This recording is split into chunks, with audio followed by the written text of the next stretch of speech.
What's up, everybody? This is Sam Shady with Shady Sports Network. And today, I just wanted to ask you for a huge favor. We're growing very quickly thanks to all your guys' help, but I've got a little request for you guys, and all that is to hit that like button. So basically, the way the YouTube algorithm works is if they don't see an asinine amount of likes on each video, we will not grow. We will not be pushed out to new viewers. So without your help hitting that like button, subscribing, clicking those notifications, making sure you hit like on all these videos, we can't grow as quickly as we'd like to. So with that being said, please help support Shady Sports Network today by hitting that like button. It's completely free, doesn't cost you a thing, and in turn, it helps us continue creating great content for you to consume in the future. All right. Well, tonight I am joined by a very special guest from the Duke City Gladiators, wide receiver Greg Dent. How are you doing tonight, sir? I'm doing pretty good. How about yourself? I definitely cannot complain. Thank you for coming on. I really appreciate it. Yep. Thanks for having me. Absolutely. So I'm going to start with some questions about your pro day numbers because I'm curious more out of my own curiosity. But what kind of pro day numbers did you run at FSU? Oh man, it's been some years since I did that. But my 40 time was like a 4.5, like a mid 4.5. Okay.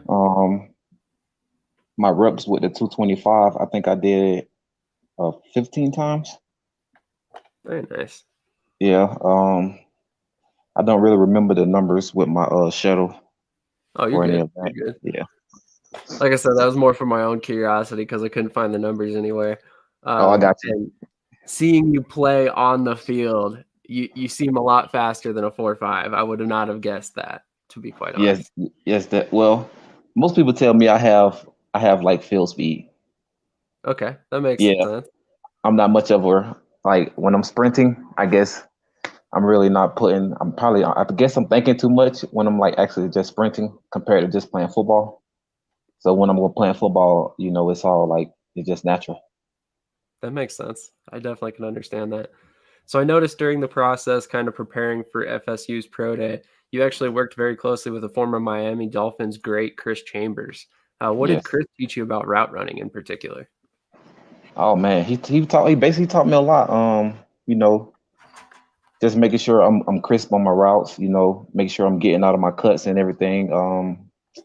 I can't remember the one guy that he had us training with, but he was like this wide receiver guru.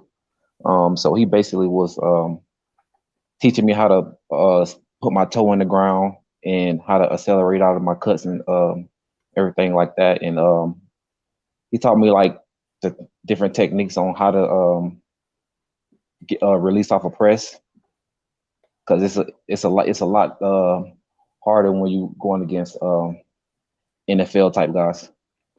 100%. I mean, it's press coverage is a big deal in the NFL. So if you can beat press, you're obviously going to find value in any league for that matter. Exactly. So I'm curious, when did you get your first experience in the indoor football world? My first year was, I think, in 2017. Oh, really? I played in Nebraska. I played for the Nebraska Danger. Okay. I actually played there for 2 seasons. And then Gotcha. and then like the 2019 year, we ended up not having a team. So that's how I ended up moving to New Mexico. Definitely. Did you end up in Duke City because of your relationship with head coach Pig Brown from Nebraska? Yes, most definitely. He was the reason why I came here. And actually, I think I was the only player from my team to actually say, yeah, I'm gonna follow Pig and come to Nebraska. To New Mexico. Interesting. And at that point, Duke City was already in the IFL, correct? Yep, they was going into their first year. Really? I'm kind of curious why the other players decided not to go, given that opportunity. But I don't know. I think it was more of like they probably was looking at it as if because Duke City was coming out of the CIF. So a lot of the players from Nebraska probably looking at it as, oh man, I'm not trying to go there. The team not going to be as good, so I'm gonna try to go somewhere else. So a lot of my teammates ended up going to like Iowa, Green Bay, Sioux Falls. Gotcha. So they went to like teams that's already been in the IFL. Okay, that makes a sense. I mean, I definitely want to go to an established team if given the choice, but I would say that your choice to go to Duke City was not a bad one, given that they've panned out pretty well in the IFL so far. Yes, I definitely agree.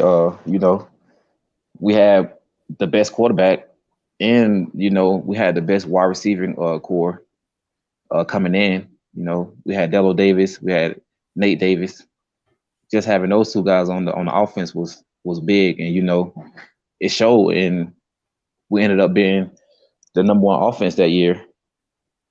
100%.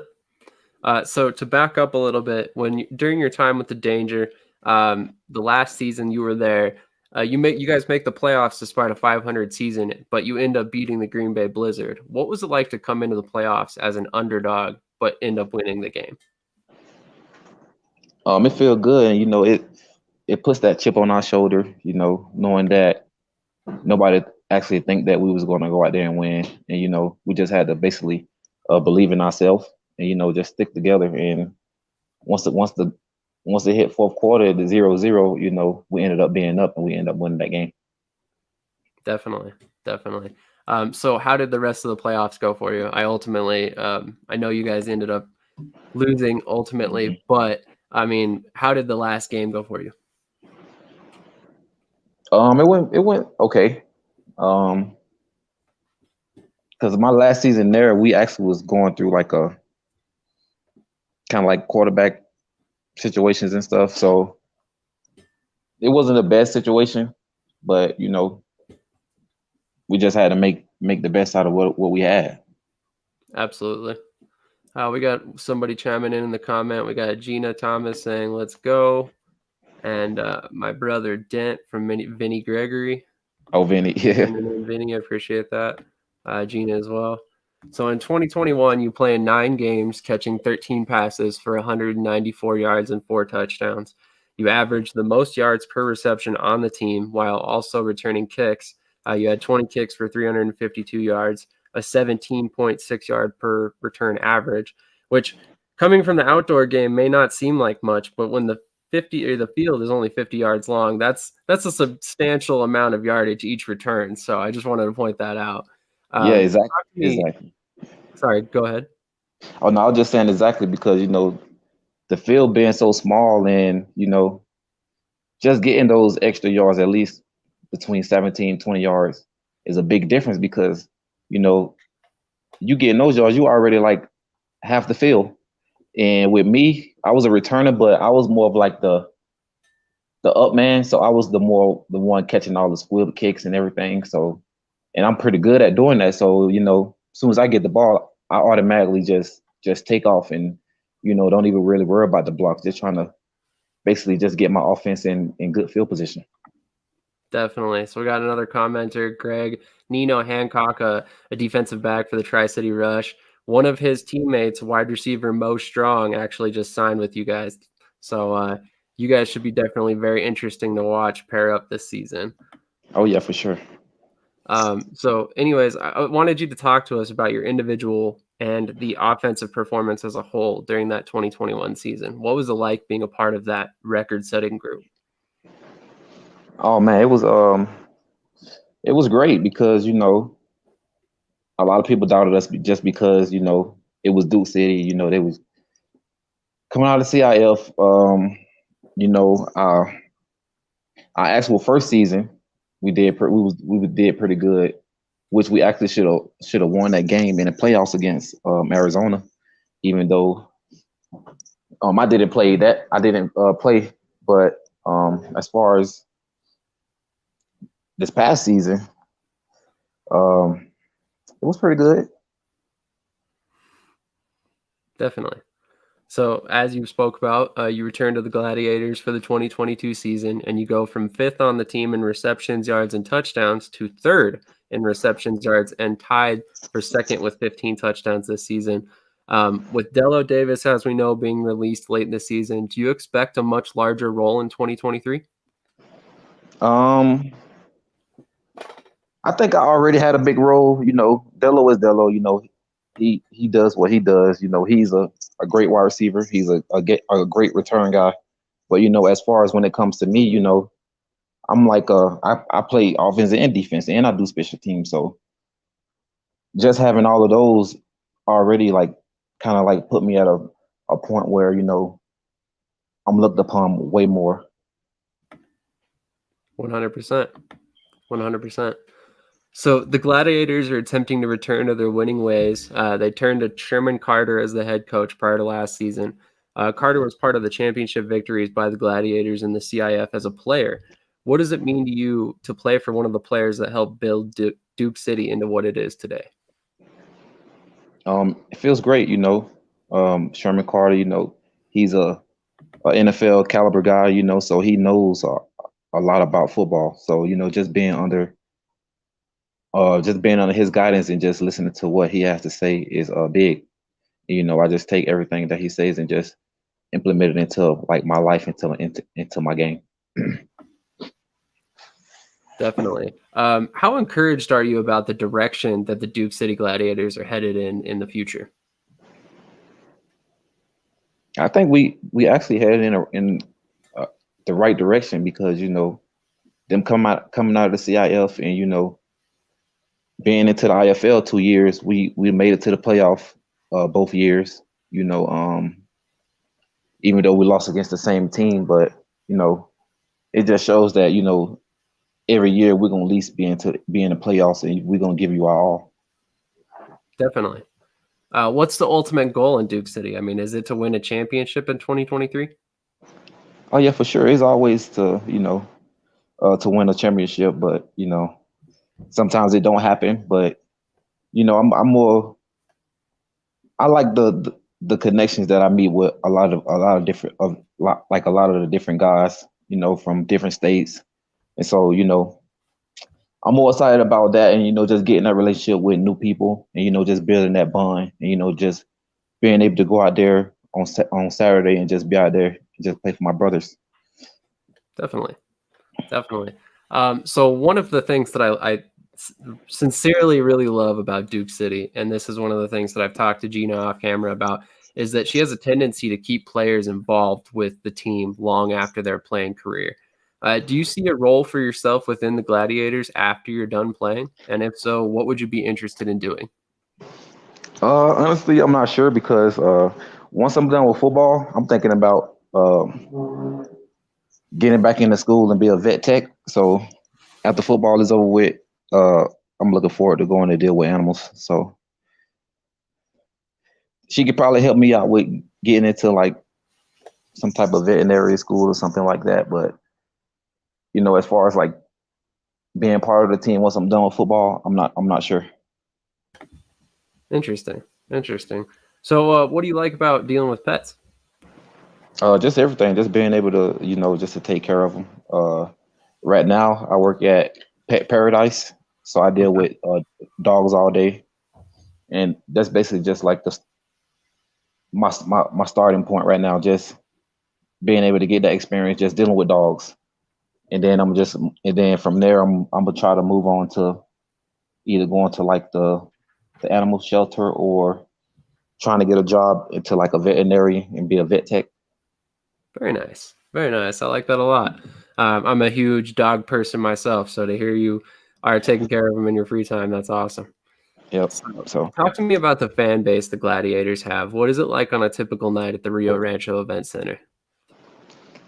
it's pretty, man. It is live. It sucks that not too many people know about the Gladiators, and some people don't want to drive all the way to Rio Rancho, but we still have a good crowd, and we try to go out every week. And like I said, like Gina, she does a lot of community things, so she try to have us in the community. So we basically just we get more fans that way, and so we have some serious fans. I will say that, and we have some that go to the games every home game, and we notice them, and we celebrate with them when we're doing good on the field, and it's a lot. I love it. All the kids that go to the game, it's just a good feeling. Definitely. So one of the things I've spoken with Gina about is the fact that you guys actually train kids in your free time as players. So why don't we talk about that briefly? I mean, how did that all come about? I mean, how did you get involved with that as an individual? With me, I got in it with my quarterback Nick Davis. He's the one that trains kids, and he's a quarterback, so most of the kids that he deal with are quarterbacks. So it was this one day he hit me up and he was like, "Hey, I have a couple wide receivers out here that come out with my quarterbacks," and he's like, he just basically told me if I want to go out there and help train them, to let them know, and basically that's what I did. And mostly during the off season, that's usually when I do it the most because that's when I have more free time. Absolutely. But we usually go at least 3 times out of the week, Very nice. and it's good, giving back to the younger community and showing them techniques that they probably won't even know until they get to college.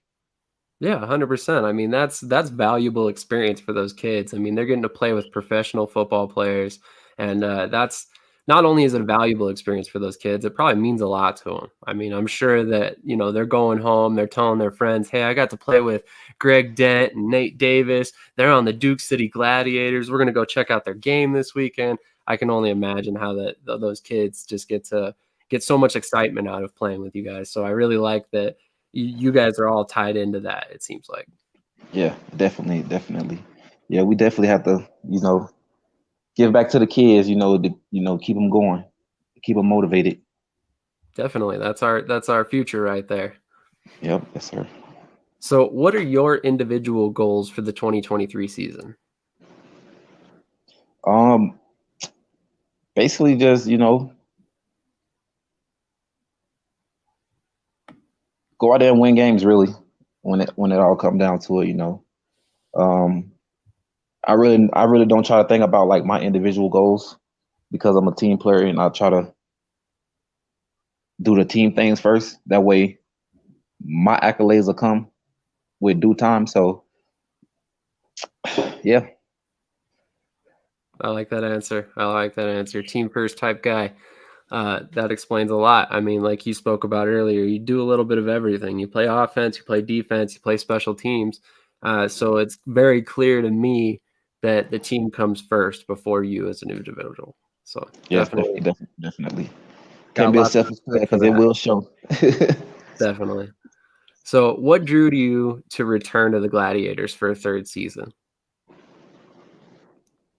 Just Gina, being her being in the community how she is, allowing us to be in the community, just going to all these different type of events where we might not even have went to them if we was on a different team.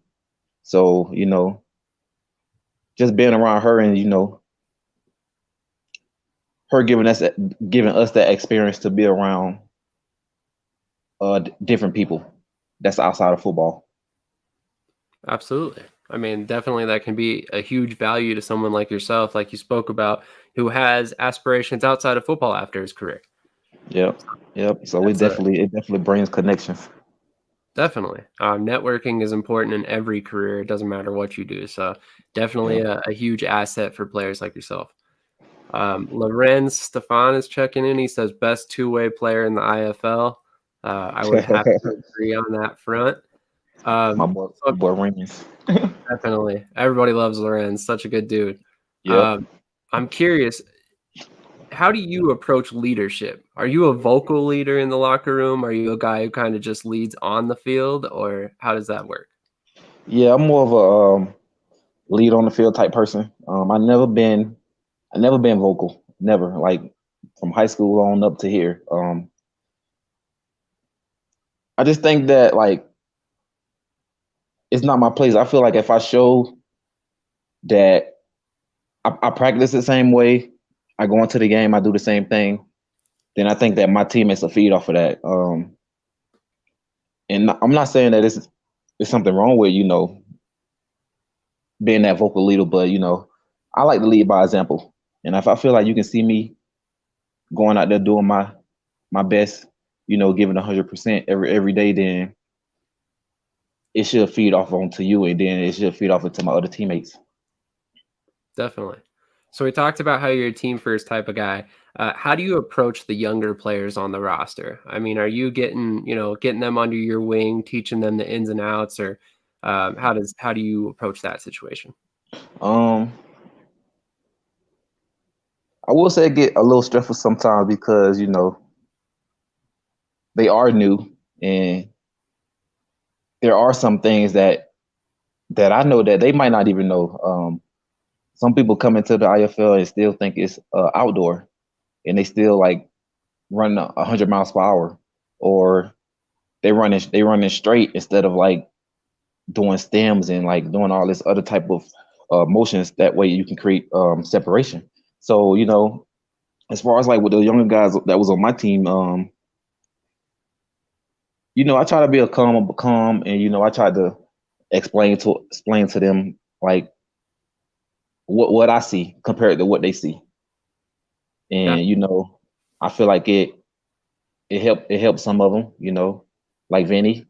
When Vinny first came, he was he was a person that do high motion and run straight into the defender instead of like stemming in, creating that separation. So as the weeks went on, he started actually comprehending like what I was saying, what Della was saying, and so um, unfortunately he got hurt. But if he was healthy, I feel like he would have made he would have been a major part in our at least our playoff run. agreed. Agreed. He's definitely a promising young player. Looking forward to what he can offer the Gladiators as well. Yeah, Uh, definitely. so I'm curious. What excites you about the Gladiators as a player? I mean, as far as the future goes. Just I guess the direction that they going in, the type of players that they try to get onto this team. They want to have like the best players, and it kind of sucks because with IFL, as far as like the vet rule, you can't have as many vets on your team. So just having vets on your team is a big plus. Especially in like quarterback, wide receiver, and as like defensive back, because we I guess we know like certain things. Like when we see certain things, we like already know. So just being a vet and just knowing a lot, I guess. Definitely. Makes sense. It seems like there's a little bit more of a succession plan in place there than in some other places where they kind of just throw rookies into the fire and don't really give them that veteran leadership. So I definitely Exactly. think that's a bonus of the Gladiators that offer young players that are looking to start their indoor football career. Yep. Which actually brings me to my next question. What ended up getting you involved in the indoor football world? Really, well, once I got out of college, I did end up getting a shot to the NFL. So I just basically kept trying out for the Canadian League, trying to get an opportunity to go there. Um, that didn't happen, and then that's how I ended up in Nebraska because one of the coaches that was at Saskatchewan, he was a part owner or something like that with the Nebraska Danger, and he basically told me, just to go here and work out and get film, and then we'll see what'll happen. And I ended up staying in IFL for 5 years. Definitely. So, what do you like about the IFL? With that being said, I mean, you've been in it for 5 years. You seem to continue to come back, continue to re-sign these deals. What's the benefits of being in the IFL? Well, honestly, like with me, I just enjoy playing football, and this is my this is like my opportunity to continue to play football. And it's not the NFL, which that was like the ultimate goal, but just still being able to play football, and that's kind of why I'm still in IFL, and that's kind of why I'm still doing it because the passion that I have for it. And, you know, I don't think that it's my time to be like, oh, football is over with. My body still feel good. You know, I don't, even though I had surgeries, but my body still feel good overall. So, you know, I'm gonna just keep on going. Definitely, definitely. Well, I like to hear that answer because personally, I think if you're a veteran and you're playing the game and you still have the love for the game, you should pretty much play till the wheels fall off. And I mean, obviously, barring severe injuries, you want to walk away from the game on your own accord for that matter. But Yep. I mean, if you still have a love for the game, keep playing as long as you possibly can. I mean, why not? I mean, take Yep. all you And can from it. I was about to say like Bramonte, he was like the coach here before we got into the IFL, Okay. and we had like this little event that was going on, and he was there, and that's basically what he was telling. He was telling like the older guys. He was like, I tell all my older guys to just keep on going, to keep on going, and, you know, and he had a good point because, you know, he was basically saying that, yeah, I might be 32, but these younger kids are looking at me like, oh man, he's 32 and he's still doing it. So it's kind of like keeping that fire up under them, and keep them motivated to keep going. And, you know, it don't matter how old you are, if you can still play at a high level, to just keep going. I did not know you were 32. I would have guessed like 28, to be honest. Yep, I'm 32. I'll be 33 in June. You got plenty more time. Plenty more time. You're about a year younger than me, almost exactly. So Yep. So definitely, I look forward to you playing in 2023 for sure. I mean, I saw quite a few of your games this year, but I'm going to be watching the Duke City Gladiators with a little bit closer eye in the future, given that I'm starting to make connections with all you guys. So it definitely should be a lot of fun to see you guys hopefully compete for a championship this upcoming season. yeah, it's definitely gonna be fun. And hopefully this year, you know, I'm probably gonna do way more than I did last year, which I don't mind it, you know, because, you know, I work hard, and, you know, I put myself in those type of positions to be able to do that. So I'm pretty sure this upcoming season, I'm probably gonna be on offense and defense a lot. I would agree.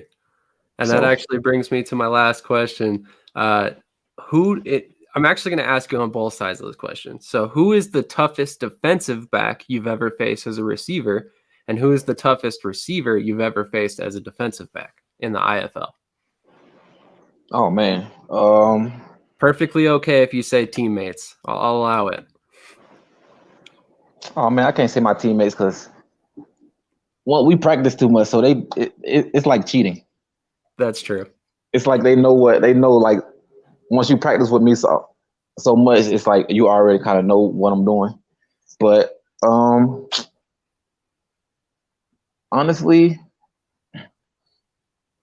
probably like the DBs from Arizona. They have some pretty good. They got some pretty good DBs. Um, I believe it's Dylan Merriweather. Winfrey, Say that again. Jacoby Taylor. I think it's Dylan Winfrey and Jacoby Taylor, if I'm not mistaken. In Yeah, Arizona. Woods. They pretty good. You know, those was some like pretty good DBs, and they wasn't small. So that's another thing when you have like big DBs. You don't have like little 5'9" DBs that's like 180 pounds. Like these guys was like at least like 6 foot. So, and as far as like wide receivers, I really don't know. I really don't know. That's fair. That's fair. It's sad to say, but I really don't know because, you know, and I think a lot of like most of my plays on defense where I like kind of messed up everything, it was probably my fault for not being in like the right position. But I don't think I would actually went against like a really tough wide receiver. At least not like my type of caliber, because, you know, me, I don't like, I'm trying to like mess over you like every play. I'm trying to jump over your head catch the ball over your head, like all type of like, I don't think there's too many like wide receivers like that. I think if I encounter like somebody like that, then I think that'll be my match. Just I can having that like understand. that dog, that super dog in you. Like most people got that dog in you, but like having that super dog in you, then Yeah, yeah, that's the person that I want to go against. that's fair. Did you and Della ever line up one-on-one? Yeah, but see, Delo's a bit like see, Delo has way more experience than me, so and Delo knows I'm kind of smart, so he sets up his routes a lot of the times. Like sometimes he don't even look like he running that fast, and like soon as he see you like throttle down just a little bit, like he'll run past you.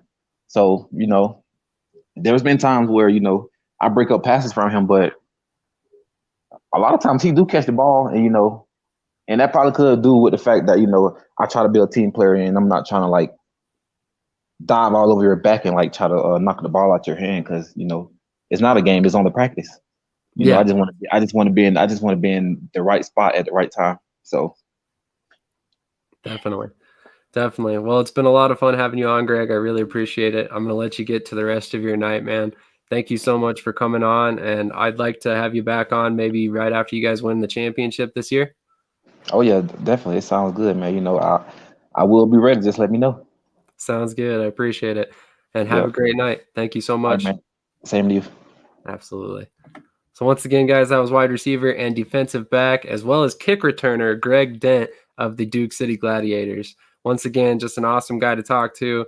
Very, very interesting player to follow. I mean, the fact that he can play all three facets of the game has always kind of fascinated me. Those guys are incredibly valuable to a team and in the leadership department as well. I know he said he's not a very vocal leader, but his ability to play all three facets of the game translates to being a leader off the field as well, because the other players on this roster are seeing a veteran go out there and do that. So they're going to have the motivation to do it themselves as well. So definitely a big fan of what Duke City is building. Definitely, like I said, going to be watching a lot closer in 2023 than I did in 2022. Not that I didn't watch all the games last season, but definitely going to be combing through them a little bit closer this season. But with that being said, thank you all for your support. If you haven't done so yet, hit that like button, subscribe, comment, let Greg know about his story, what you thought. Give him some love, some support, and then in the future, hopefully we see him, get another ring. With that being said, I'm going to call it a night, and we'll catch you guys in the next one.